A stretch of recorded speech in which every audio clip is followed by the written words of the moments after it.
Carney originally is a banker. He understands the importance of India, and he also understands the importance of fact and reality. Justin Trudeau was a politician who peddled in image and imagination. And therefore, it makes sense that Carney wants to restore maturity to the relationship for Prime Minister Modi to show that the problem all along was not Canada itself.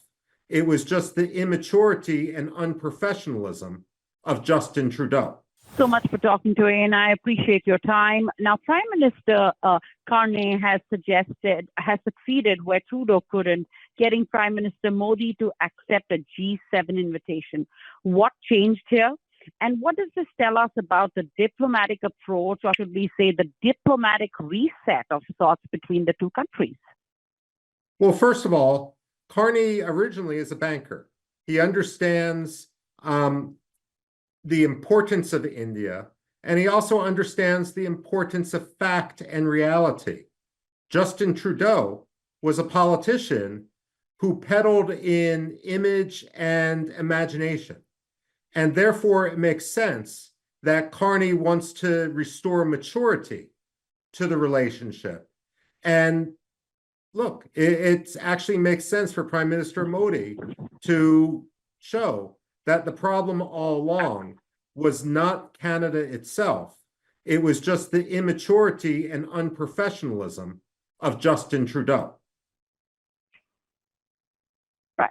Now, reports suggest that Canada has placed a law enforcement condition on this invitation. Is this a face-saving diplomacy or genuine progress in the Niger investigation from the Canadian side? Well, certainly it is a little bit of politics on the part of Carney, but all along, the Indian government has said that they are willing to have a serious dialogue, much like they have had with the United States. The problem with Justin Trudeau is for his own domestic reasons, for his own political reasons, and to assuage radical constituencies. He was basically shooting from the hip without any factual base to support his accusations against India. What Prime Minister Modi is showing is that India has nothing to hide. But here's the thing. If you're going to have a serious law enforcement dialogue, it's got to be two ways. We've got to talk about illegal immigration into Canada. We've got to talk about terror finance in Canada. We've got to talk about the radical Sikh mafias and how the Khalistan movement is tied to organized crime and terrorism. So by all means, Canada should have a dialogue about law enforcement with India. But it's essential that Canada recognize that it is not going to set the full parameters of this. India has a lot to say, and for justice to be served, Canada has to stop acting like the condescending white man dictating to India in the 19th century. That was Justin Trudeau's style.